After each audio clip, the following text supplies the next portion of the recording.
Evet, değerli basın mensupları, tekrar hepiniz hoş geldiniz. Afiyet olsun hepinize. Takip etmişsinizdir belki. 2 Haziran'da 4. olağan büyük kongremizi gerçekleştirdik. 3 yıl aradan sonra yeniden arkadaşlarım genel başkanlık görevini bana tevdi ettiler. Yaklaşık 1 ay oldu. 4 haftalık bu aradan sonra bu çapta ilk defa bir basın toplantısı gerçekleştiriyoruz. Bu toplantımıza icabet ettiğiniz için, davetimizi kırmadığınız için hepinize tekrar teşekkür ediyorum. Hoş geldiniz. Ülke gündemi malumunuzdur, baş döndürücü bir hızla ilerliyor. Gündem çok hızlı değişiyor. Ve her bir partinin belki gündemi kendine göre farklılaşabiliyor ama genel anlamda siyasetin gündeminde olan konuların büyük bir çoğunluğu aslında belki halkın gündemi değil. Kanaatimize göre siyasetin gündemiyle halkın gündemi her zaman örtüşmüyor. Gündemden düşen bazı konular veya yeterince önem verilmeyen bazı konular bize göre konuşulan diğer pek çok tali meselelerinin temeli ya da sebebi. Bunlardan bir tanesi yeni anayasa. Malumunuz şu anda 1980 yılının 12 Eylül'ünde yapılan askeri darbe sonucunda Cunta'nın hazırlamış olduğu 1982 Anayasası halen yürürlükte. Her ne kadar defalarca aşağı yukarı 3'te 2'si değiştirilmiş olsa da halen Türkiye bir darbe anayasasıyla yönetiliyor. Türkiye'nin gündeminde pek çok mesele var. Ve biz inanıyoruz ki tartışılan meselelerin pek çoğunun temelinde Türkiye'nin bu anayasayla yönetiliyor olması var.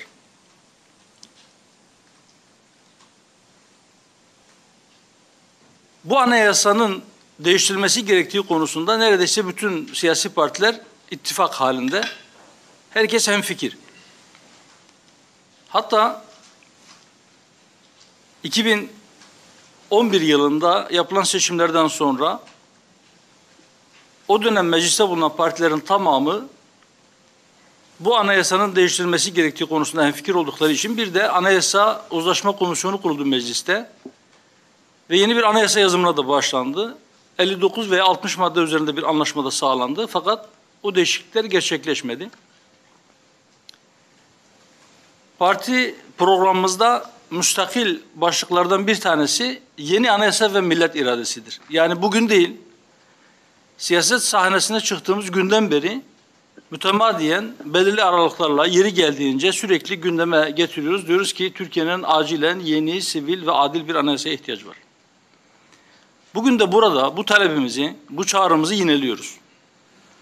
Ve diyoruz ki madem herkes bu anayasadan şikayetçi, bu anayasanın değişmesi gerekir. O zaman yeni bir anayasa veya tartışmaları bütün siyasi partiler için aynı zamanda bir samimiyet testidir. Ben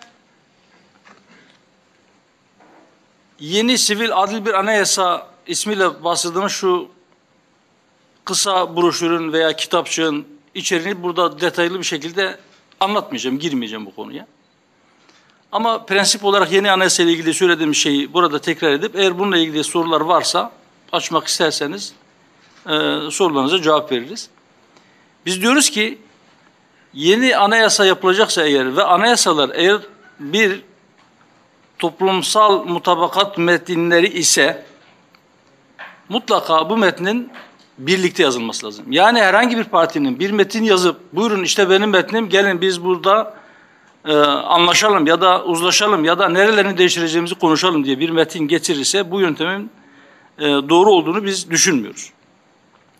Diyoruz ki madem hepimiz anayasanın değiştirilmesi gerektiğini düşünüyoruz, gelin yuvarlak bir masa kuralım. Anayasa ile ilgili söyleyecek sözü olan herkes bu masanın etrafında toplansın ve sırayla madde madde gidelim. Tamamen yeni bir anayasa olsun. Yöntem olarak böyle bir yöntemin takip edilmesi gerektiğini düşünüyoruz. Elbette herkesin kırmızı çizgileri vardır, herkesin olmazsa olmazları vardır, herkesin itiraz ettiği hususlar farklı olabilir. Bu gayet doğaldır. Şunu söylüyoruz, diyoruz ki hiç kimse o kırmızı çizgilerini veya olmazsa olmazlarını masanın üzerine koyup eğer bunlar yoksa biz gelmiyoruz, biz yokuz, bu tartışmalara katılmıyoruz veya yeni anayasaya biz katkı vermiyoruz derse anayasayı değiştirmek mümkün olmayacaktır. Diyoruz ki herkes kırmızı çizgilerini cebinde tutsun, olmazsa olmazlarını. Ama gelin eğer biz uzlaşacaksak ortak bir nokta tespit edelim ve orada buluşalım diyoruz. Bütün siyasi partilere bu arada sizler aracılığıyla yeniden seslenmiş olalım ve biz inanıyoruz ki eğer sağlıklı bir diyalog zemini oluşturulursa bugünkü üslupla değil tabii, siyasetin üslubu çok sert ve kırıcı, daha yapıcı bir üslupla siyasi partiler bir araya gelirlerse ben inanıyorum ki Türkiye'nin hak ettiği sivil ve adil bir anayasa yapmak mümkündür. Anayasa ile ilgili bu kısa değerlendirmelerden sonra şunu da ilave edeyim. Yani bugün evet belki pek çok partinin gündeminde bu değil. Bazı partilerin özellikle bazı muhalefet partilerinin gündeminde olan konulardan bir tanesi işte sistem değişmeli, başkanlık sisteminden yeniden parlamenter sisteme dönülmeli. Cumhur İttifakı da başkanlık sistemi bizim vazgeçilmezimizdir. Biz bundan asla vazgeçmeyiz. Bu sistem devam edecek. Hatta bu sistem güçlendirilmeli. Gerekirse uyum yasaları çıkarılmalı diyor. Bunların da işte ülkenin belki şu ara gündeminden düşmüş olabilir ama en yakıcı gündemlerinden bir tanesi, daha doğrusu en yakıcı meselelerinden bir tanesi Kürt meselesidir. Bunun da çözümü için yeni bir anayasa gerekir. Sistem tartışmalarını, yani siz parlamenter sistemi anayasayı değiştirmeden geçemezsiniz. Ya da başkanlık sistemiyle ilgili siz uyum yapacaksanız veya muhalefetin şikayet ettiği kısımları düzelteceksiniz, yine anayasayı değiştirmek zorundasınız.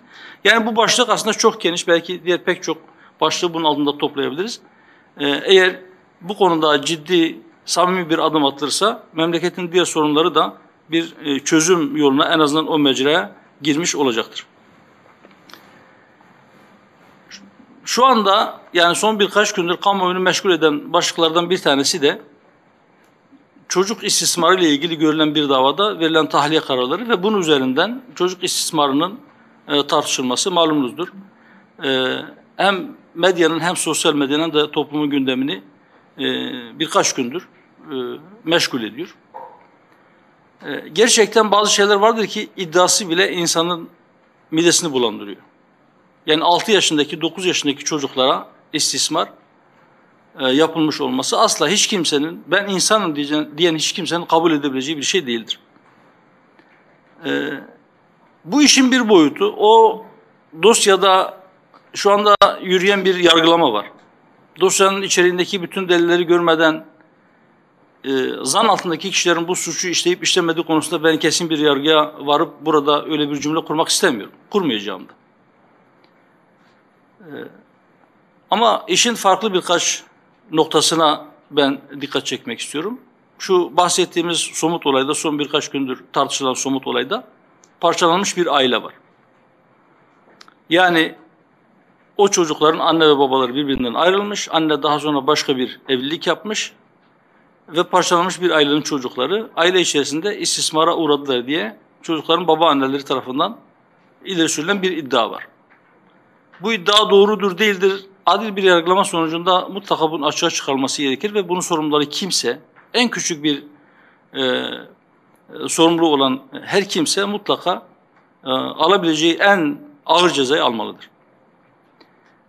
Fakat parçalanan ailelerin sebep oldukları diğer sorunları da biz gözden kaçırmayalım.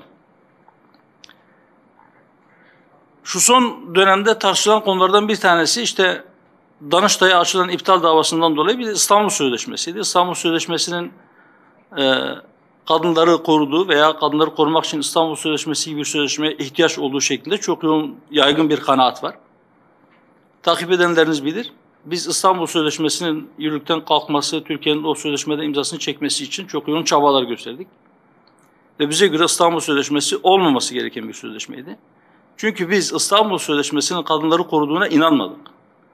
Kadınları koruma adı altında aileyi parçalama sözleşmesiydi. ve ailelere çok ciddi zararlar verdi ama kadını da korumadı. Şimdi kadına yönelik şiddeti durdurmak için diyebilirsiniz ki kadına yönelik şiddeti durdurmak bir faydadır. Bu faydayı elde etmek için bazı şeyleri gerekirse feda edebiliriz diyebilirsiniz. Bu bir tercihtir. Aileye gelebilecek olan zararları biz göze alıyoruz. Yeter ki kadın zarar görmesin. Bu bir tercihtir. Ama bu sözleşmede öyle bir şey yok. Yani kadına yönelik şiddeti durdurmadı sözleşme ama aileye çok ciddi zararlar verdi. Bundan dolayı biz inanıyoruz ki şu anda Türkiye'de aile kurumunun çatırdamasının en önemli nedenlerinden bir tanesi İstanbul Sözleşmesi. Her ne kadar İstanbul Sözleşmesi'nden imza çekilmiş olsa da İstanbul Sözleşmesi gereği Türkiye'nin altına girmiş olduğu bazı yükümlülükler var. O yükümlülüklerden dolayı uygulamada pek çok aileye zarar veren işlem var. Bunların da elden geçirilmesi gerekir. Ve yine çocuk istismarı derken bir taraftan gerçekten çocuklar istismar ediliyorken bir taraftan da erken yaşta evlendiği için çocuk istismarcısı olarak isimlendirilen, yuva kurmuş, çoluk çocuk sahibi olmuş, 3-5 tane çocukları olmuş, 10 yıldır, 15 yıldır birlikte olan, evli olan, hatta resmi nikah olan insanlar birbirlerinden ayrılmışlar. Bundan 2 hafta kadar önce Tokat ilinden genel merkezimize ziyarete gelen bir kadıncağız 15 yıl önce evlenmiş. Hatta diyor ki bizim nikahımıza kaymakam da gelmişti. Resmi nikahımız var ama benim eşim, süreyi yanlış hatırlıyor olabilirim ama yanılmıyorsam 8 yıldır dedi içeride. 18 yıl ceza vermişler. Yani sonradan resmi nikah kıydıkları, 3 tane çocukları var. Resmi nikah kıydıkları halde şu anda onun eşi istismarcı. Bir de böyle bir durum var. Gerçekten istismarcı olmadığı halde kanun nazarında istismarcı gibi görünen ve mağdur olan aileler var. Bütün bunları üste koyarak şunu söylüyorum. Diyorum ki Türkiye aileyle ilgili politikalarını gözden geçirmek zorundadır. Biz inanıyoruz ki eğer aile kurumu yıkılırsa toplum ayakta kalamaz. Mutlaka ne yapıp edip aile kurumunu ayakta tutmamız lazım. Ve tekrar şuraya bağlıyorum. Aileyi korumak ile kadını korumak birbirinin alternatifi değildir. Biz ikisini birden yapmak zorundayız. Hem kadınlarımızı korumalıyız hem de aile kurumumuzu mutlaka korumalıyız. İkisini birlikte yapabiliriz. Bunun için Avrupa'nın bize başka şeyleri dayatma amacıyla adeta payanda ya da bir perde olarak kullandığı kavramları veya sözleşmeleri kabul etmek ve onu kendi memleketimize tatbik ederek aile kurumumuzu parçalamak zorunda değiliz. Bir diğer konu bizim gündemimizde olan fakat maalesef yeterince Türkiye gündeminde olmayan bir mesele, Mısır'daki idamlar meselesi. Malumunuzdur, Mısır'da Sisi juntasının yapmış olduğu darbeden sonra kurulan askeri mahkemelerde pek çok sivil kişi yargılandı.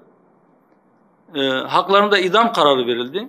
10 yıla yakındır tutuklu olan pek çok kişi var. Sorgusuz, sualsiz, düzmece suçlamalarla mağdur edilen on binler var.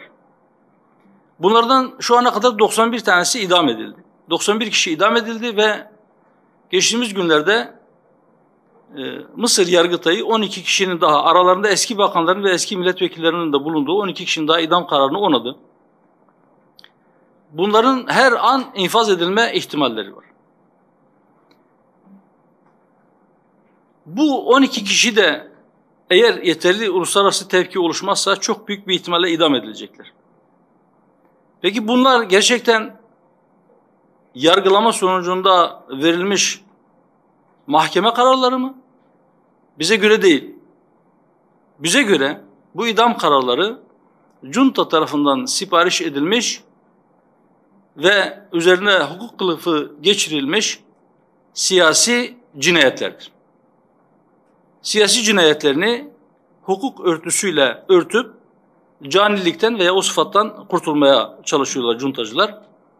Ve acı olan taraf bütün dünya sessiz. Özellikle Batı dünyası insan hakları konusunda kendisini pazarlayan, o değerlerin korucusu olduğunu sürekli dile getiren ve bunlar üzerinden dünyaya belki nizam vermeye çalışan ya da onları hizaya sokmaya çalışan Batı, maalesef bazı ülkelerde uzun tutukluluğa gösterdiği tepki bile bu siyasi idam kararlarına gösteriyor.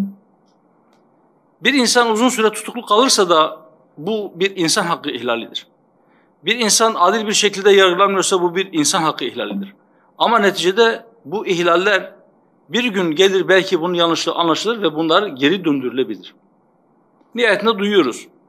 5 yıl, 10 yıl, 15 yıl cezaevinde kaldıktan sonra pardon deyip salıverilen insanları duyuyoruz.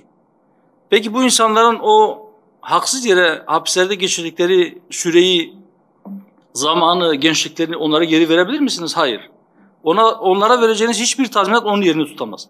Ama bunların hiçbir tanesi idam kararı gibi değildir. Çünkü idam kararında geri dönüş yoktur. İdamı siz infaz ettiniz mi, bir daha siz o insanın uzun süre haksız yere tutuklu kalanlara özgürlüklerini iade ettiğiniz gibi o insanlara hayatını iade edemezsiniz. Biter. Ölüm bir defadır. Gelince artık onun geri dönüşü yoktur. Bu hususta da ben hem çifte standart uygulayanların bu ikiyüzlülüğüne hem de bu kadar acı sonuçları olan ve zulüm olduğu çok bariz olan bu kararlara siyaset dünyasının ve basının tepkisizliğine de burada itirazımı yüksek sesle ve isyanımı dile getirmek istiyorum. Gündemdeki konulardan bir tanesi de arkadaşlar ekonomiyle ilgili. Malumunuz bu sabah bir zam haberiyle uyandık. Ya da dün gece saatlerinde açıklandı. Bugün yürürlüğe giren bir zam. Elektriğe %15 zam. Yılbaşında yapılan zamla birlikte herhalde zam miktarı %20'yi geçti. Bir de Haziran sonu itibariyle iş kanununa geçici bir maddeyle eklenen bir şey vardı biliyorsunuz. Pandemi dolayısıyla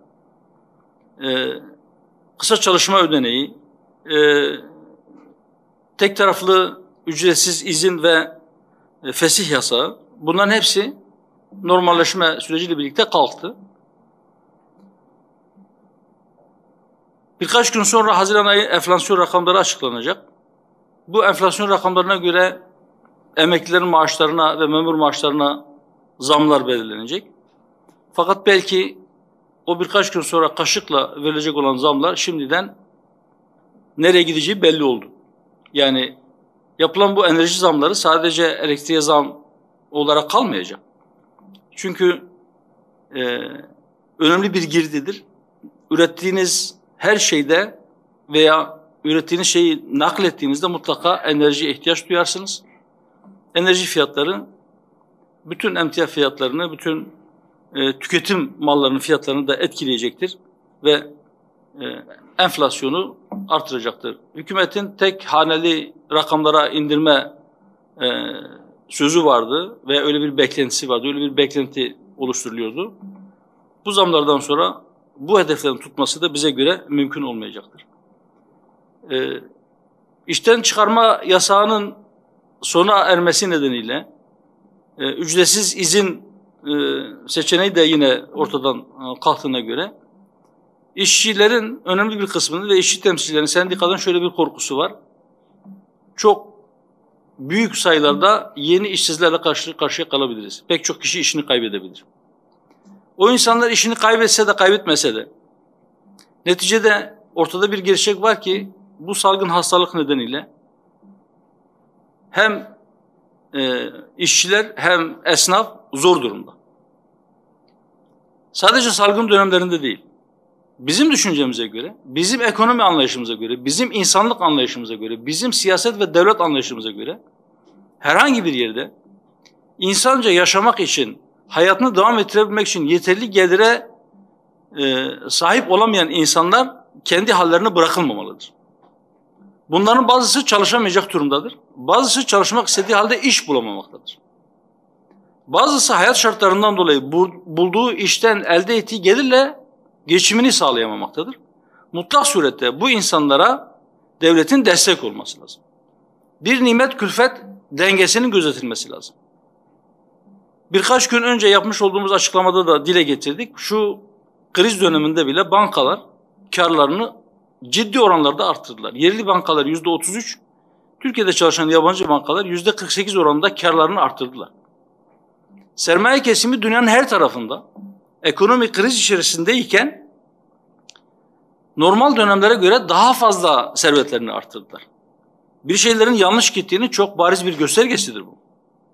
Şimdi pandemi döneminde, ondan önceki dönemlerde zaten zar zor geçinen insanlar için şartlar daha da zorlaştı. Şu anda belki normalleşmeye geçeceğiz ama bu normalleşme süreci de ne kadar sürecek veya ekonomideki normalleşme ne kadar sürecek, o da büyük bir soru işareti ve insanlar gerçekten zorluk çekiyor. Kamu harcamalarını finanse etmenin en etkili yollarından bir tanesi vergilerdir. Devletin vergi gelirleri de düştü. Ama belki bu toplanan vergilerin çok büyük bir kısmının dar gelirlerin sırtında olması ya da dolaylı vergiler olması nedeniyledir. Büyük sermaye sahipleri veya finans sektörü dediğimiz paradan para kazananlar eğer servetlerine servet katmışsa, eğer hem sıradan vatandaşlar hem esnaf hem sanayici sadece para satan, parayı bir meta olarak görüp satan kişilere borçlanmışsa ve çok yüklü miktarlarda onlara faiz gelirleri akıyorsa, buna rağmen vergi gelirleri düşüyorsa o zaman durup düşünmek lazım. Neden vergiyi biz o nimetlerden faydalanan, o kaymağı yiyen insanların sırtına değil de garip gurabanın sırtına yüklüyoruz? Mutlaka aynı zamanda dengeleyici bir araç olan vergi politikalarının gündemden şu anda belki gündemde yoktur ama bu politikaların gözden geçirilmesi ve dar gelirlerin sırtındaki bu ağır yükün kaldırılarak nimetlerden daha çok istifade edenlerin ellerini daha çok taşın altına koyacakları bir sisteme geçiş gereklidir. Benim değinmek istediğim, yani ilk açıklama olarak değinmek istediğim başlıklar bunlar. Ben çok fazla da uzatmayayım. Bu konularla ya da başka konularla ilgili sorusu olan arkadaşlar varsa sorularınızı büyük bir içtenlikle cevaplayacağım inşallah. İnşallah o konuda da Hüdapar'ın farkını göstereceğiz. Bizim gizli bir ajandamız yoktur. Neysek oyuz, dobrayız. Belki üslubumuz çok sert değildir ama yanlış gördüğümüz şeyleri eleştiriyoruz, eleştirmeye devam edeceğiz. Doğru da kimden gelirse gelsin o doğruyu destekleriz. Onun doğru olduğunu veya doğru söyleyenin hakkını da teslim ederiz. Evet. Buyur. Kudüs TV Mahmut Musluyan, öncelikle yeniden genel başkan olmasını diliyorum. Hüdapar'ın da yeni bir atılım yaptığını görüyoruz.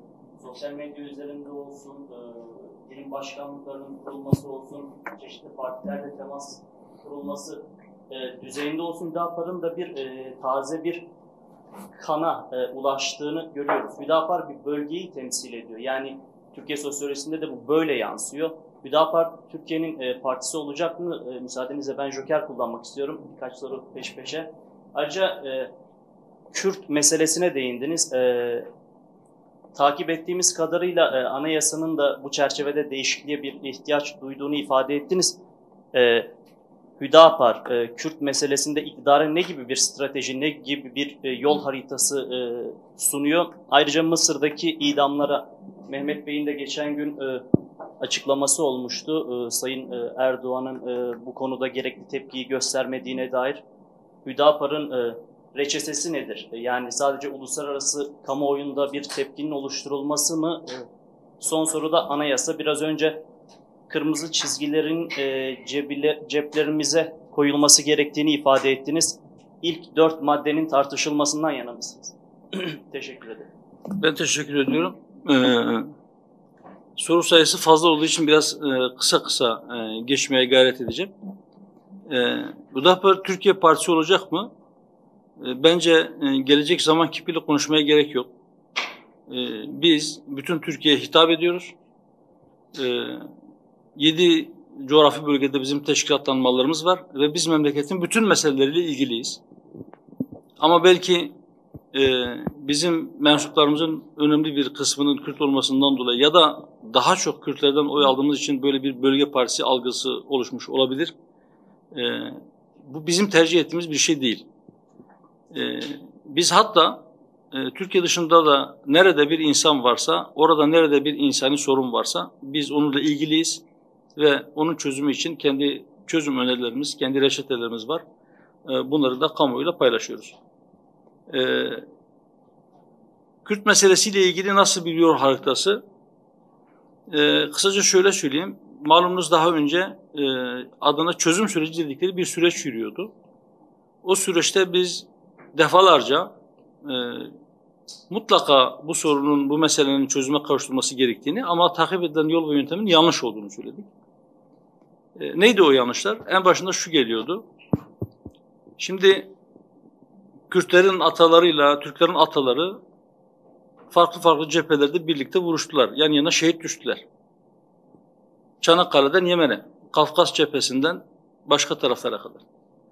Neticede Lozan'da orada bulunanlar hem Türklerin hem Kürtlerin temsilcisi olarak orada bulunuyorlardı. Bu ülke birlikte eğer kurulmuşsa, eğer bu devlet hepimizin devleti ise o zaman devleti idare edenlerin masanın bir tarafında oturup karşı tarafa da siz de Kürtlerin temsilcisi olarak buyurun karşımıza oturun ne istiyorsunuz diye sorduklarında burada temelde bir yanlış başlıyor. Eğer hükümet ki o dönemde şu anda iktidarda olan parti belki Kürtlerden en fazla oy alan partiydi. Buna rağmen böyle yapıyorsa biz bu yöntemin yanlış olduğunu söyledik. Dedi ki bu meseleyle ilgili bu sadece Kürtleri ilgilendiren bir mesele değil. Biz bunun Kürt sorunu olarak isimlendirilmesini de doğru buluyoruz. Sorun Kürtlerin kendisi değil. Sorun bir zihniyet sorunudur. Meseleye yanlış yaklaşım tarzıdır. Biz dedik ki bu mesele eğer bütün memleketin meselesi ise o zaman bu meseleye dair söyleyecek sözü olan herkes otursun, konuşsun ve hükümet samimi ise bu meseleyi çözme konusunda bazı adımlar atsın. Nedir o adımlar? Biliyorsunuz akıl insanlar heyeti memleketin dört bir tarafını dolaşmıştı. Ve Kürtlere de sormuşlardı. Yani onlara bilgi vermekten çok belki bir tavırlarını görme, belirleme ve hükümete bilgi aktarma şeklinde bir çalışmaydı yaptıkları. Ne istiyor Kürtler? Hükümet bunları listelesin. Desin ki ben Kürt vatandaşlarımın ne istediğini biliyorum. Bunları yazdım. Bunların bazıları makbul taleplerdir. Bazıları zaman alacak işlerdir. Bazıları da bizim kabul edemeyeceğimiz işlerdir. Bunu açıklasın. Onlar için, onların bakış açısıyla hangileri kabul edilebilir, hangileri kabul edilemez. Bunlardan bir kısmı idari tasarruflarla bile çözülebilecek meselelerdir. Bazıları belki bir yönetmelik değişikliğine bakar. Bazıları bir kanun değişikliğini gerektirir. Bazıları da anayasa değişikliği gerektirir. Şimdi hükümet bir niyet beyanı samimi bir şekilde ortaya koysa bu mesele çözüm yoluna girebilirdi. Takip edilen yoldan bir sonuç çıkmayacağını bir söyledik. Yanlışlardan bir tanesi de şuydu bize göre. Biz dedik ki eğer bir şey temel bir hak ise siz bunu hangi hakla pazarlık konusu yapıyorsunuz? Bir şey eğer haksa, bir insan hakkıysa ve tanınmıyorsa o, siz bunu tanıyacaksınız, iade edeceksiniz. Pazarlık yapma gibi bir lüksünüz yok. Şarta da bağlayamazsınız, erteleyemezsiniz de. Ama çözüm sürecinde maalesef bunlar oldu ve en temel tıkanıklardan bir tanesi şuydu. Taraflar vardı, biraz önce söyledik ama bu tarafların her birisinin çözüme yüklediği anlam çok farklıydı. Bu kadar farklı düşünen iki muhatabın bir çözüm çıkarması da bize göre mümkün değildi. Eğer hükümet Kürt meselesini gerçekten çözmek istiyorsa, bize göre bizim bu söylediğimiz ve biraz daha belki yeri geldiğinde detaylıca konuşabileceğimiz yol haritası izlenirse bu mesele çözülebilir. Ama şunu söyleyeyim, bugün o güne göre biraz daha zordur bu meseleyi çözmek. Çünkü bazı şeyler heba edildi. Psikolojik olarak bazı zorluklar yaşayacaktır hükümet. Mısır'daki idamlarla ilgili sadece hükümetin değil, ben genel anlamda siyasetin ve basının yeterince tepki vermediğini düşünüyorum. Muhtemelen hükümetin bugünkü durumu Mısır'la girilen normalleşme süreciyle alakalıdır. Fakat bize göre eğer herhangi bir kişi, herhangi bir siyasi çizgi bariz bir zulme karşı sessiz kalırsa kendisine olan saygısını bile kaybeder. Yani insan hayatı her türlü siyasetin, her türlü çıkarın üstündedir. Haksız yere öldürülecek bir kişi, bütün bir insanlığın öldürülmesi gibidir. Bir kişinin öldürülmesi.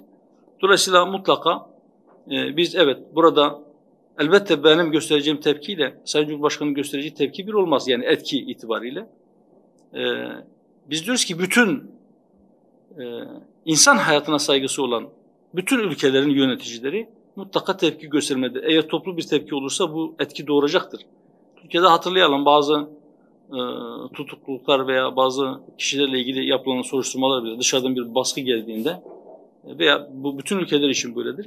Çünkü özellikle siyasi yönü ağır basan şeylerde siyasi baskıların sonuç doğurması kuvvetle muhtemeldir. Biz inanıyoruz ki böyle bir baskı oluşursa orada da sonuç verebilir. Ama özellikle Batı alkışlıyor. Yani belki sözle kınıyor gibi gözükse de aslında bu idamları alkışlıyor. Bundan dolayı da fütursuzca idam etmeye devam ediyorlar. Anayasayla ilgili kırmızı çizgiler, biz dedik ki evet hiç kimse kırmızı çizgisini masanın üzerine koymasın. Bir daha söylüyoruz. Biz diyoruz ki ilk 4 madde de kimsenin kırmızı çizgisi olmasın. Birileri zannediyor ki ilk 4 madde işte Cumhuriyet'le yaşıttır.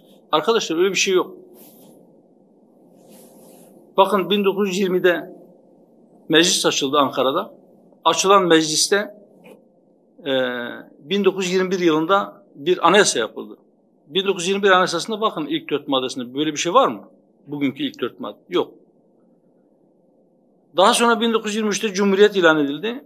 Cumhuriyetin ilanından sonra 1924 yılında yeniden bir anayasa yapıldı. O yeniden yapılan anayasada devletin şeklinin Cumhuriyet olduğu, yani Cumhuriyet'in ilanından sonra yapılan anayasa olması itibariyle ilk defa anayasaya girdi. Ve onun haricinde diğer herhangi bir maddenin değiştirilemezliği ile ilgili hiçbir şey yok. Sadece devletin şeklinin Cumhuriyet olduğuna dair maddenin değiştirilemeyeceği anayasaya hüküm olarak kondu. 1961 Anayasası'nda da bu böyleydi. Devletin şekli Cumhuriyettir. Biz de diyoruz ki evet, madem kurucu irade diyorsunuz, 1924 Anayasası'nın bu yana 1982'ye gelinceye kadar devletin şeklinin Cumhuriyet olduğuna dair maddenin değiştirilemeyeceğine dair bir hüküm vardı. Gelin biz bunu muhafaza edelim. Diyelim ki devletin şekli Cumhuriyettir ama bunun haricinde değiştirilemesi hiçbir madde olmasın. Bakın bu şu demek değildir. Biz başkenti, resmi dili veya başka şeyleri değiştirelim diye bir talep değil bu.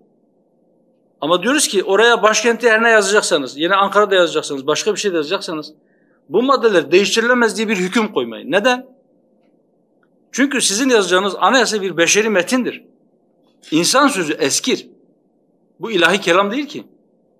1924'te anayasa yapılmıştı, eskidi. 1961'de 60'ta bir darbe yapıldı, 61 anayasası yapıldı, çok ilerici bir anayasa dendi. Sonra başka darbeciler geldi, onu da yıktı, yeni bir anayasa yaptı. Ama 1982'den bu yana 20'den fazla değişiklik yapıldı bu anayasada. Neden? O gün için belki çok iyi gelmiş olabilir ya da o insanların bakış açısıyla çok iyi, mükemmel bir metin gibi görünen anayasa ne oldu? Birileri tarafından bu yanlıştır, bu adalet doğurmuyor, bu işte huzur getirmiyor memlekete diye eleştirildi ve yeni metinler yazıldı. Bugün için herkesin %100 mutabık aldığı bir metin bile yazarsak, bakın tam mutabakatla çıkan bir madde bile olsa, biz bu madde asla değiştirilemez diye bir hüküm koyma hakkına sahip değiliz. Biz öyle düşünüyoruz. Belki bugün bizim doğru gördüğümüzü, yarın bizim evlatlarımız, bizim torunlarımız yanlış bulacak. Sanırım yeterince açıklayıcı oldu. Ben teşekkür ediyorum. Başka soru var mı arkadaşlar? Buyurun. İki sorum olacak kısa kısa. Birincisi biraz ekonomiyle de bağlantılı. Şimdi Suriye'nin kuzeyinde Amerika'nın PKK'ya verdiği bir destek var. Oradaki karışıklıktan dolayı sınır illerinde de ticaret veya ekonomi eski zamana göre biraz geriledi. Bölge halkından talep geliyor, oradaki durumun düzeltilmesi ve yeniden işte biz komşuluk ilişkilerimiz, ticari ilişkilerimiz düzelsin diye. Evet. Zaman zaman da Türkiye'nin oraya operasyon yapılacağı konuşuluyor. Partinizin bu konudaki fikri nedir? Öğrenmek isterim. İkincisi de HDP'ye bir kapatma davası açıldı. Geçtiğimiz günlerde de bu iddianame kabul edildi. Bakış açınız nedir? Bu iki sorumda teşekkür ederim. Teşekkür ediyorum. Evet, Suriye'de 2011 yılının Mart ayında başlayan karışıklıklar maalesef halen devam ediyor. 10 yıl bitti, 11. yılda da karışıklıklar, iç savaş devam ediyor ve dışarıdan gelip oraya çöreklenen Batılılar var, Doğulular var. Rusya rejim tarafından davet edildi. Batılı ülkeler koalisyon Türkiye tarafından davet edildi. Yani sadece oradaki muhalif gruplar tarafından değil. Belki işte çok kısa sürede orada bir rejim değişikliği ya da hükümet değişikliği olur ve bize daha yakın kişilerin orada iktidarını görürüz düşüncesiyle bir siyaset izlendi ama maalesef dediğim gibi bu karışıklıklar halen daha devam ediyor. Şu bir gerçek ki bir memleketin sınırdaşı olan başka bir yerde bir karışıklık olursa, bir savaş olursa, bir sıcak çatışma olursa mutlaka şöyle veya böyle etkilenirsiniz. İşte sizin söylediğiniz gibi o sınırda yaşayan insanların oralarıyla yapacakları ticaretle ilgili çok ciddi kayıplar oldu. Sadece bu mu? Yok. 4 milyon Suriyeli de memlekete geldi. Ben bunların için geldiler ya da bunları geri gönderelim şeklindeki bir düşüncede değilim. Yarın bir gün Allah korusun burada bizim başımıza benzer bir şey gelse biz kanatlanıp uçamayacağımıza göre biz de komşumuz hangi taraftan hangi komşuya sığınabilirsek belki o tarafa gideceğiz. O nedenle ben oradan kaçıp gelmek zorunda kalan vatanı viran olmuş insanların zaruri ihtiyaçlarının mutlak surette karşılanması gerektiğini düşünüyorum. Amerika'nın oraya çağrıldığı zamanları ben hatırlıyorum. O zaman da biz hükümete şu çağrı yapmıştık. Bu yanlışa düşmeyin.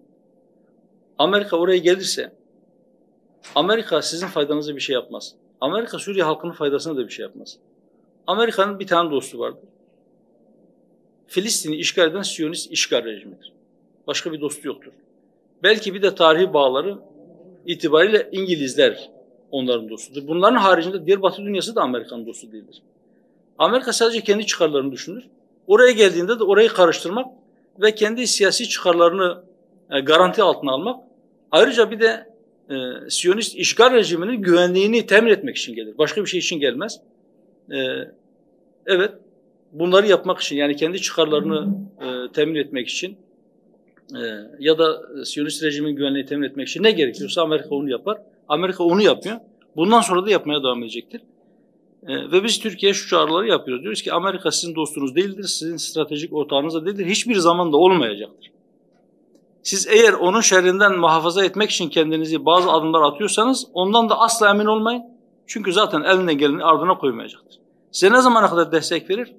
Siz onun çıkarlarının bekçiliğini yaptığınız müddetçe size destek verir. Asla kendini sizinle eşit de görmeyecektir. Yani iki eşit ortak gibi muamele etmez. Hiç kimseye etmez. Yani Avrupa ülkelerine bile etmez. Almanya'ya, Fransa'ya da etmez. Türkiye haydi etmez. Kendi dindaşlarına ya da Birleşmiş Milletler Güvenlik Konseyi'nde kendisi gibi daimi üye olanlara yapmadığını Türkiye'ye mi yapacak? Türkiye bu hayalleri görmekten vazgeçmelidir. HDP'ye karşı açılan kapanma davası ile ilgili de şu ben söylemek istiyorum. Malumunuz bu kapatma davası iddianamesinin temelinde aslında 6-8 Ekim olaylarının yargılanmasına ilişkin Ankara Ağır Ceza Mahkemesi'ne açılan davanın iddianamesi var. Yani o dava iddianamesi hazırlanınca 6-8 Ekim olaylarıyla HDP Genel Merkezi'nin bağlantısını kuran ve o genel merkez yöneticilerin yargılanması için iddianame hazırlandığında kapatma davasının da zemini ortaya çıkmış oldu ve kapatma davası iddianamesi büyük oranda oraya dayandı. Yani 6-8 Ekim olaylarının iddianamesine HDP Genel Merkezi'nin o olaylardaki sorumluluğuna. En azından iddia bu. Biliyorsunuz 6-8 Ekim olayları denince akla ilk gelen isimlerden bir tanesi Yasin Bür. 6-8 Ekim'de bizim canımız çok yandı. 6-8 Ekim'de 25 binamıza saldırı gerçekleşti. 6 il ve 19 ilçe binamız saldırı altında kaldı. Bazıları tamamen yandı, kül oldu. Bazıları kullanılamaz hale getirildi. Bazıları nispeten daha hafif hasarla atlatıldı o saldırılar. Bizim ondan fazla canımız gitti. Kardeşlerimiz katledildi. Bizim bir il başkanımız uğramış olduğu saldırıda bir gözünü kaybetti. Pek çok kardeşimiz yaralandı. Ve biz mütemadiyen 6-8 Ekim olaylarından sonra, hemen sonra başladık. Halen daha aynı şeyi söylüyoruz. Diyoruz ki bu saldırılar kesin olarak planlı, organizeli ve tek merkezden kontrol edip yönlendirilen olaylar. kendiliğinden spontane gelişen olaylar değildi. Ve bu olayları yönlendiren merkezlerden bir tanesi eğer Kandil'se, birisi İmralı'dır, öbürü de HDP Genel Merkezi'dir. Bunu çok açık ve net söyledi. HDP Genel Merkezi'nin acil koduyla yapmış olduğu açıklamaların bu olayların çıkmasında çok büyük bir etkisi vardır. Dolayısıyla onların sorumluluğu vardır. Ve biz diyoruz, o olaylarda sorumlu olan herkes mutlaka bunun hesabını vermelidir. Sadece sorumluluk sokağa çıkan, o gün o vandallığı gösteren çetelerin sorumluluğu değildir. Onları sokağa salanların da sorumluluğu vardır. Sokağı onlara terk edenlerin de sorumluluğu vardır. Yani sokağı onlara terk edenler eğer o insanları savunmasız bırakmışsa, insanların malını, canını, şerefini, namusunu korumakla görevli olan, bunun için maaş alan güvenlik görevlileri eğer o gün sokağı onlara terk etmişse, bunda kusurlar ya da ihmalleri varsa her neyse bunun adı, onlar da bunun hesabını vermelidir. Başından beri bunu söylüyoruz. Ama buna rağmen biz diyoruz ki hukuk herkese lazım. Mutlaka hukuk içerisinde kalması lazım. Bir şeyin kanuna uygun olması hukuka da uygun olduğu anlamına gelmez. Şu anda Türkiye'de idam cezası yoktur. Bir hükmü şahsiyetin kapatılması, bir partinin kapatılması onun idam edilmesidir. Biz diyoruz ki bir partinin yöneticisi suç işlemiş olabilir. Bu alt kademelerdeki bir teşkilatın yöneticisi olabileceği gibi genel merkezin yöneticisi de olabilir. Hatta genel başkan da olabilir. Ben şu anda genel başkan sıfatıyla mevcut kanunlara göre partimin kapatılması iddianamesine temel olabilecek bir suç işlersem eğer, benim bu diğer arkadaşlarımın ne kabahati var bunda? Ya da Hüdapar'a oy veren insanların ne kabahati var? Bu nedenle diyorum ki eğer ben suç işlemişsem cezayı bana kesin. Cezaların şahsiliği ilkesi denen bir ilke var. Bu nedenle diyoruz ki evet, HDP Genel Merkezi'nde 6-8 Ekim olaylarında sorumlu bulunan insanların, kimse bunlar, adil bir şekilde bunlar yargılansınlar, hak ettikleri kadar ceza. Ne bir gün eksik ne bir gün fazla. Adalet tam yerini bulsun, kimin sorumluluğu varsa adil bir yargılama sonucunda sağlam bir şekilde bu tespit edilsin ve ona göre cezaları verilsin. Ama parti kapatılmasının da Türkiye'nin gündeminden çıkarılması gerektiğini söylüyoruz. Biz bunu şu veya bu partiye göre konuşmuyoruz. Bizim ilkemiz, biz diyoruz ki Türkiye'de parti kapatmalar gündemden çıkmalıdır. Partiler kapatılmamalıdır. Bu ister HDP olsun, ister başka bir parti olsun. Yani bir partinin 6-8 Ekim olaylarında canımızın çok yandığı olaylarda bize yönelik yapılan saldırılarda payı ve katkısı vardır diye biz düşmanca bir tavır takınarak adaleti elimizin tersiyle bir kenara itmeyiz. Adalet her zaman adalet. Düşmanımız bile olsa, ki düşman tabirini tırnak içerisinde kullanıyorum. HDP bizim siyasi rakibimizdir. Düşman bile olsa, bizim can düşmanımıza bile onlara bir borcumuz vardır. Biz yönetimde olursak herkese adalet uygulayacağız. Ama herkese. Buyurun. Teşekkür ediyorum. Mesela bu tarz bir şeyde bedel ödediği halde biz bedel ödedik ama artık yaşamalı görmediğimiz bir kaderşinaslık mı diyelim, diğer gamlık mı diyelim, anlayış mı diyelim, bu gerçekten takdire şayan aslında. Ama şunu merak ediyorum, yani Kürt meselesi vurgunuz var. HDP'nin ve PKK'nın vurguladığı Kürt meselesiyle Hüdapar'ın vurguladığı Kürt meselesi için sayacağı maddeler aynı mıdır mesela? Onu merak ediyorum. Yani aynı şey bu noktada olabilir. Yani sonuçta aynı şeyi de vurguluyor olabilirler. Ya da bakışları da farklı olabilir. Onların sorun dediğini Hüdapar saymıyor olabilir. Veya Hüdapar'ın saydığını onlar saymıyor olabilir. Onu merak ediyorum açıkçası. İkincisi de Erol Katırcıoğlu HDP'li 2 gün önce bir röportaj verdi. AK Parti ile ya da iktidarla yeniden iktidardan bir adım gelirse pekala yeni bir süreç başlayabileceğini, iktidarla çalışabileceklerini anlamına gelen bazı ifadeler kullandı. Siz yeni bir bu anlamda bu sözü nasıl yorumladınız ve HDP'nin de içinde yer aldığı bir ittifakta veya bir süreçte siz de yer alır mısınız? Teşekkür ederim. Ben teşekkür ediyorum. Şimdi biz öyle inanıyoruz ki Türkiye'de Kürt meselesi vardır. çözülmemiştir, çözüm beklemektedir ve bu acil bir, yakıcı bir meseledir. Mutlaka bunun çözülmesi lazım. Eğer Türkiye gerçekten bölgesinde sözü geçen, sözü dinlenen ve güçlü bir ülke olmak istiyorsa kendi iç sorunlarını, iç meselelerini çözmek zorundadır. Bunlardan bir tanesi de ve belki en yakıcı olanlardan birisi de Kürt meselesidir. Mutlaka bunun çözülmesi gerekir. Peki mesele nedir? Tanımı nedir? Hangi talepler yerine getirilmelidir?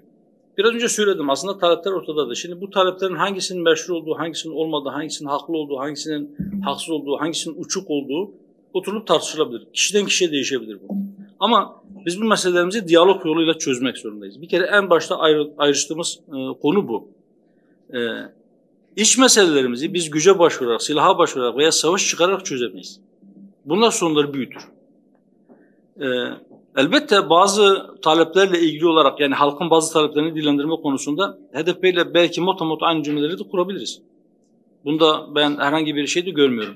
Yani bir şey doğruysa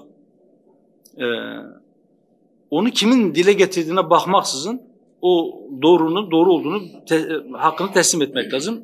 Biz öyle bakıyoruz, öyle yaklaşıyoruz. Fakat bazen bazı doğrular birileri tarafından farklı amaçlarla da gündeme getirilebilir, dile getirilebilir. Biz şuna inanıyoruz. Çözüm sürecinde de şu net bir şekilde görüldü ki, çözüm süreci boyunca masanın karşı tarafına oturtulan HDP yöneticilerine sorulduğunda bizim irademiz İmralı'dadır dediler. Yani kendilerini bir aktör olarak görmediler. Sadece birilerinin sözcüsü veya postacısı konumunda olduklarını kendileri deklare ettiler. Öyleyse Kürt meselesi konusunda yani HDP'den çok PKK'nın çizgisi nedir? Onlar ne istiyor veya Kürt meselesini nasıl görüyor? Belki bu şekilde soruya cevap verirsek daha sağlıklı bir sonuca ulaşabiliriz. Bize göre PKK'nın Kürt meselesinin çözülmesi gibi bir derdi yok. Çünkü bu sorundan besleniyor. O sorun biterse kendi varlık sebebi ortadan kalkacak. Bizim kanaatimize göre PKK'nın Kürt meselesini gündeme getirmesi tamamen taktikseldir. Bir strateji geliştirmiştir. Stratejisi kendi istediği dünya düzenini kurmak,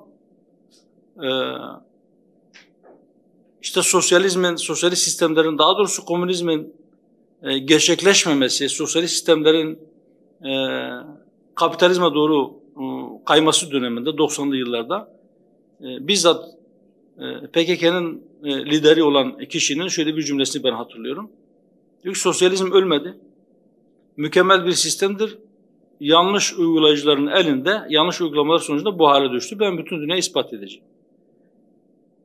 Mükemmel bir sistem olduğunu. Onun tatbik edebileceği bir zemin lazımdı. O zemin olarak dedi ki ben Kürdistan coğrafyasını seçiyorum. Şimdi işçi sınıfı yok. Sosyalist bir devrim işçi sınıfının olmadığı bir yerde nasıl gerçekleşecek? Katıştırdı, karıştırdı. Biraz işte milliyetçilikle dedi ki ben Kürtlerin milli duygularına ben hitap ederek onları yanıma çekersem sonra ben derim ki sizin yaptığınız ilkel milliyetçiliktir ve kendi sistemi belki kurabilirim. Şu anda yapılan şey o. Bize göre peki Kürt meselesini araçsallaştırıyor. Ama ben sadece Kürt meselesini değil, bütün haksızlıkların mutlak surette adalet temelinde çözülmesi gerektiğine inanıyorum. Neden? Ben inançlı bir insanım ve ben şuna inanıyorum. Benim Rabbim bana adaleti emrediyor. Bütün insanlara emrediyor. Benim inandığım kitapta, Kur'an-ı Kerim'de emir kipiyle gelen çok cümle vardır. Ama iki yerde açıkça birkaç kez tekit ederek diyor ki Allah size emrediyor. Ve bu ayetlerden bir tanesi her cuma bütün camilerde okunur. Dedi ki Allah muhakkak surette size adaleti, iyiliği ve akrabaya yardım etmeyi emreder. Bakın Allah söylüyorsa zaten bu bir emirdir. Bir de diyor ki tekit ediyor muhakkak surette diyor. Mutlaka yani bunun istisnası yoktur. Ve diyor ki size emrediyor. Bakın diyor bu size kesin bir emirdir. Yani hiçbir inisiyatif kullanma hakkınız yoktur. Allah'a ve ahiret gününe inanan bir insan o zaman her konuda adaleti gözetmek zorundadır. Bir yerde bir adalet meselesi var, adalet sorunu varsa adaletsizliğe uğrayan, adaletsizliğe maruz kalan, adaletsiz bir işlem yapılan kimin hakkında yapılmışsa o işleme maruz kalan kişi benim ilgi alanımdadır ve ben o haksızlığın kalkmasını isterim. İstemek zorundayım. Bu benim itikadımdır, benim boynumun borcudur. Yani ben bunu araçsallaştıramam. Ben bu sorunun çözülmesini bundan dolayı istiyorum. Belki en temel fark budur diyebilirim. Diğer husus, işte yeni çözüm süreci hükümet yaklaşırsa yeniden birlikte hareket edebilir misiniz diye soru. Yine söylüyorum, bu mesele bitmemiştir, mutlaka çözülmesi gerekir. Ama geçmişten ders alınması gerekir. Daha önce geçmişte yapılan yanlışların aynısı tekrar edilecekse varılacak noktada dönüp dolaşıp geleceğimiz yer burasıdır. Bu nedenle geçmişte yaşananlardan mutlak surette ders alınması lazım. Hükümetin asla kendisini bir tarafa, Kürtleri de masanın karşı tarafına atıp ötekileştirmemelidir. Kürtler bu ülkenin vatandaşıdırlar. Kürtler bu ülkenin birinci sınıf vatandaşıdırlar. Eğer öyle olursa o zaman hükümet kendi eliyle Kürtlere bu devlet sizin değil, siz de gidin başınızın çaresine bakın demiş olur. Bu kadar açık ve net söyleyeyim. Yeterli oldu. Yani aslında şey de yani HDP'nin milletvekilinin söylediği şu, hükümetin böyle bir birisi birlikte çalışmayız şeklinde. Siz de HDP'nin olduğu bir Hükümet çözüm yönünde adım atmalıdır ama bu adımlar önceki süreçte yapılan yanlış adımlar olmamalıdır. HDP ile birlikte olur musunuz? HDP eğer hatalarından ders çıkarmışsa her partiyle siyasi ittifak olabilir ama şu anda öyle bir görüntü var mı? Şu en son gördüğümüz dönemde 2015 seçimlerinden sonra yaşanan o çukur terörü memlekete neler kaybettirdi? Bakın onların hendek dediği, bizim çukur dediğimiz o çukur siyaseti ne zaman başladı? 2015 Haziran seçimlerinden sonra değil mi? Temmuz, Ağustos'ta başladılar. Özellik ilanları, sonra barikatlar kurdular. Herkes öyle biliyor. Fakat aslında öyle değil. 2014'ün sonunda o çukurlar, o barikatlar oluşturmaya başlanmıştı. Ve girin arşivlere. 1 Şubat 2015 tarihinde Bitlis İl Kongresi'nde ben bunu dile getirdim. Dedim ki siz bu yolla varacağınız bir yeri yoktur. Siz özellik ilanlarıyla, siz işte bu çukur barikat siyasetiyle, siz işte devletin sinir uçlarına dokunup onları şiddetle üzerinize çekerek bu halkın çocuklarını öldürterek bir yere varamazsınız. Yapmayın bunu. Yapmayın. Bu millete bu kötülüğü etmeyin. Seslendik onlara, onların yöneticilerine. Ama dedi ki eğer siz bununla bir olağanüstü hal rejimi, arkasından bir sıkı yönetim, sonra da bir darbeye giden bir sürecin taşlarını döşemek için bunu yapıyorsanız o zaman milleti aldatmayın. Çıkın, açıkça söyleyin bunu. Biz de bilelim ne yaptığınızı, millet de bir görsün. Ne oldu sonra? Olağanüstü hal ilan edildi mi? Sıkı yönetim gelmedi ama bir de darbe teşebbüsü yaşandı. Sonra ne oldu? O dönemde tartışılan, yani bu soru nasıl çözülür diye suhuletle, aklı selimle, sakince tartışılan bir mesele tartışılamaz bir duruma geldi Türkiye'de. Çünkü o bombaların sesleri, o barut kokusu bütün bunları bastırdı. Şu anda biz Kürt meselesi dediğimizde millet diyor ki siz neredesiniz ya, Kürt meselesi diye bir şey yoktu, siz hala orada mısınız? Bitti mesele. Nasıl bitti? Ne oldu? Ne değişti? Yani 2015'e göre ne değişti de bu mesele çözüldü?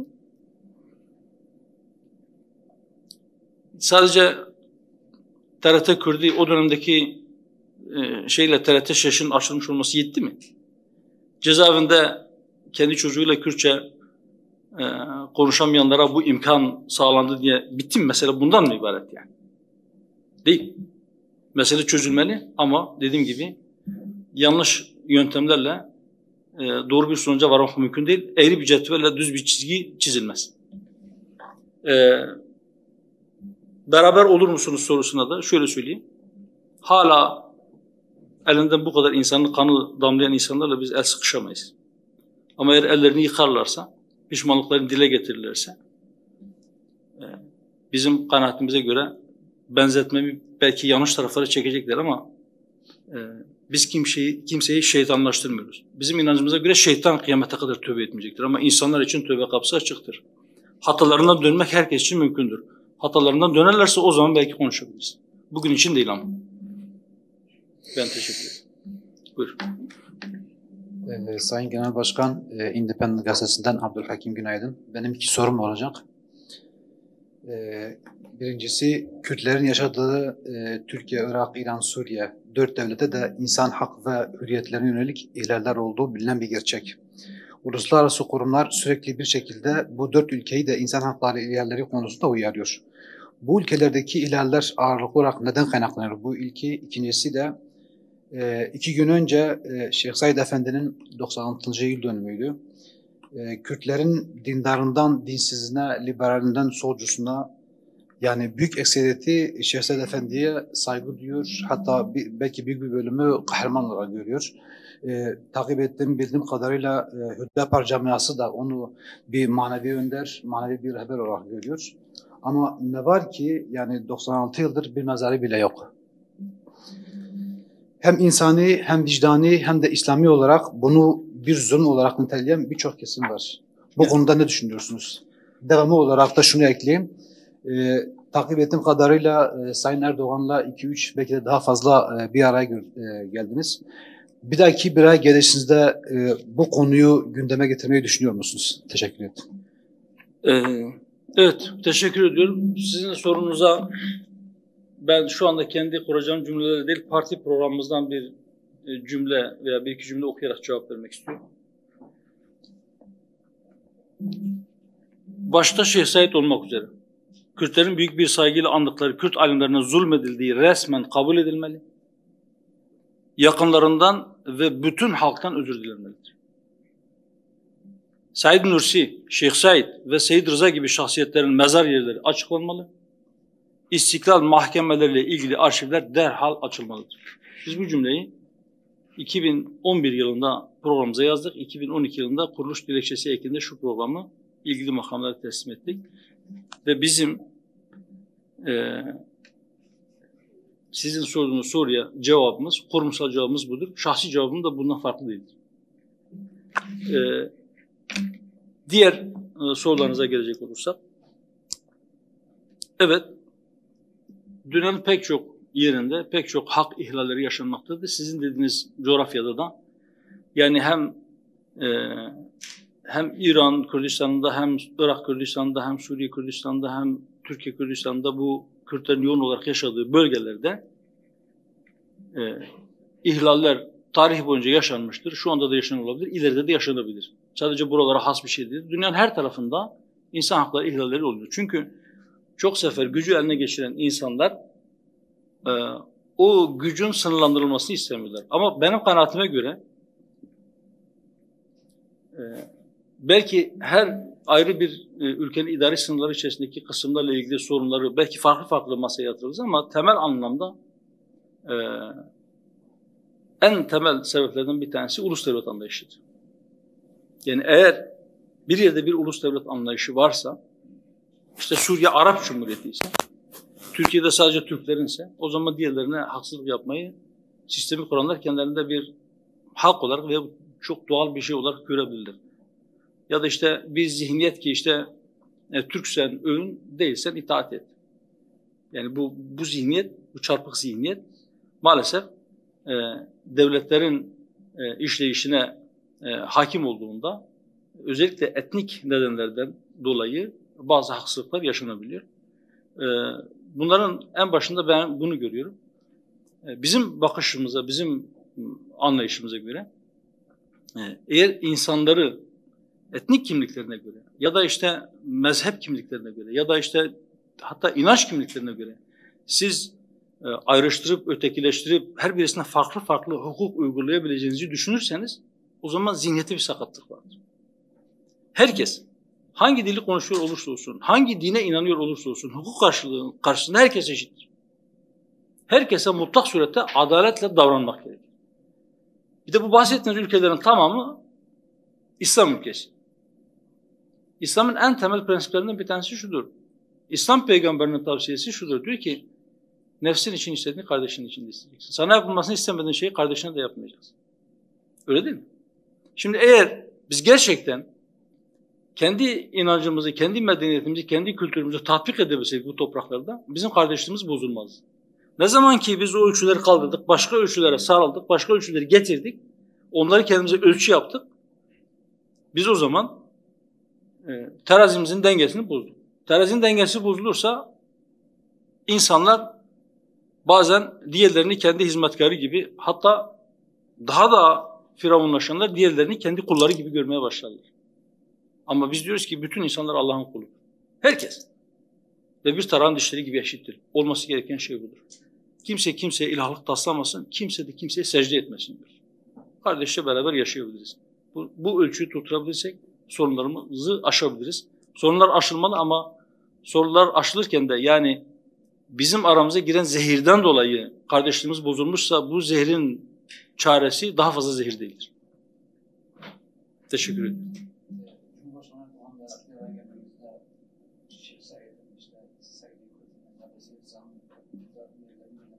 Yani olabilir, neden olmasın? Biz doğru bildiğimizi her yerde söyleriz. Bakın söyledim dedim ki bütün işlemimle sorularınıza cevap vereceğim. Biz bulunduğumuz yere göre veya soru soran kişinin kimliğine göre ya da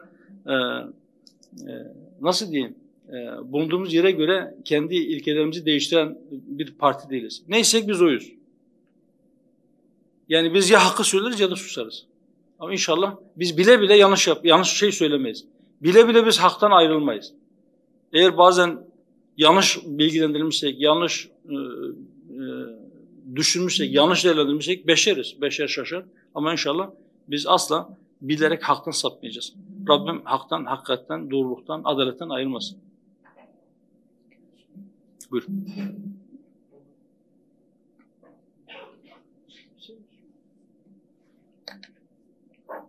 Rehber TV koordinatörü Mehmet Ali Gönül. İkinci dönemimizi tebrik ediyoruz.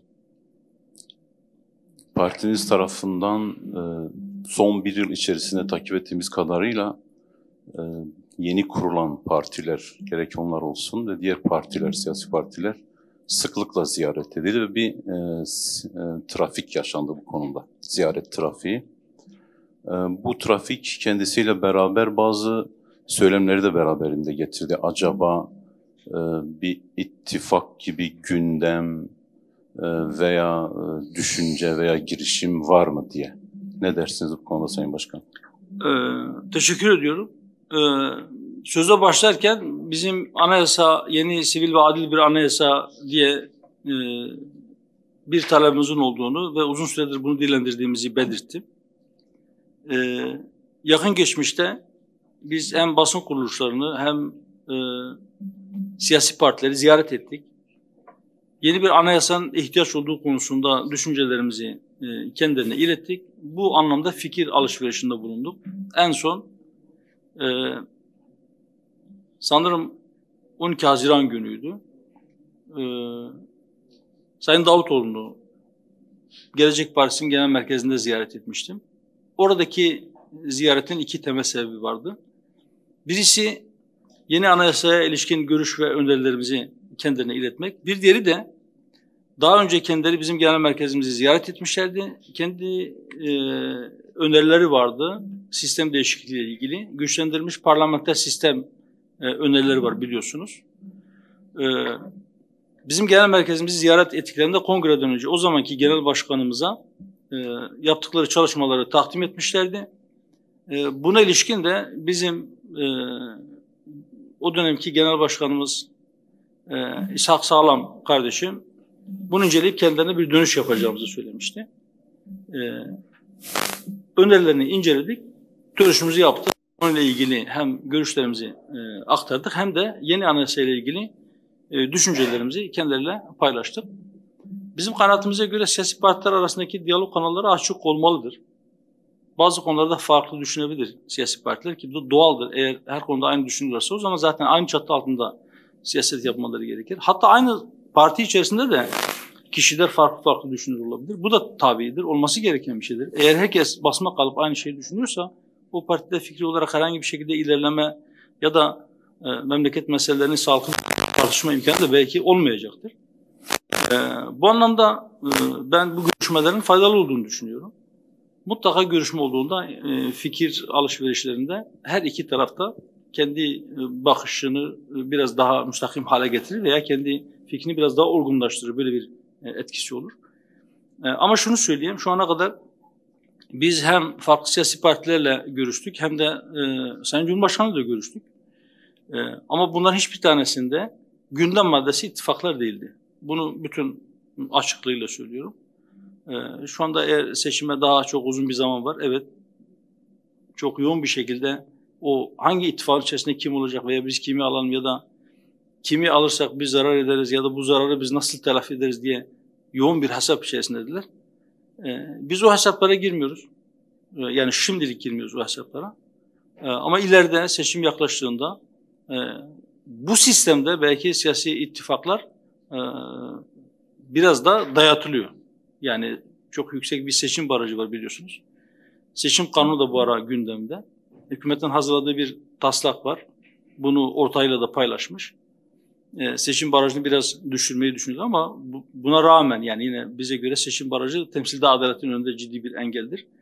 Ve bu engelden dolayı seçim ittifakları mecburen partiler arasında oluşturuluyor. Bir sadece seçim barajı değil, bir de Cumhurbaşkanlığı hükümet sisteminde hükümet olabilmek için oyların yarısından fazlasını almak gerekiyor. Yani eskiden olduğu gibi parlamenter sistemde bazen matematiksel olarak siz %25-30 gibi bir oyla da siz iktidar olabilirsiniz. Hatırlayalım 2002 seçimlerinde AK Parti %34,5 oyla parlamentodaki sandalyelerin %66'sını kazanmıştı. O dönemde partilerin çoğu baraj altında kaldığı, sadece 2 parti barajı geçtiği için böyle bir tablo ortaya çıkmıştı. Matematiksel olarak bunun altındaki bir rakamla da mümkün ama bu sistemde oyların %50'sinden fazlasını almak gerekiyor.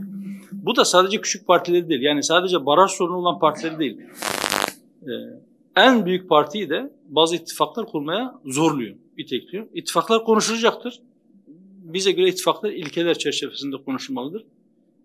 Seçim satım haline girildiğinde bu gidiş gelişler artar, daha fazla konuşulur ama biz şu ana kadar yapmış olduğumuz hiçbir görüşmede, hiçbir partiyle bunları konuşmadık. Evet, ben teşekkür ediyorum. Başka soru var mı arkadaşlar? Evet, çok teşekkür ediyorum ilginize, sorularınıza. Umarım faydalı olmuştur. Umarım sürçülisan etmemişizdir. Yüreğimizi açtık, koyduk ortaya. Katılabilirsiniz, katılmayabilirsiniz. Fakat bizim samimi duamız odur. Diyoruz ki keşke bütün siyaset erbabı açık yüreklilikle inandıklarını ortaya koysun. Kırmadan, dökmeden, küfretmeden kendi fikirlerini veya memleket için çözüm önerilerini tartışabilsin. Böyle bir üsluba Türkiye'nin ihtiyacı olduğunu düşünüyoruz. İnşallah biz bir gün onu yakalayacağız. Tekrar hepinize teşekkür ediyorum.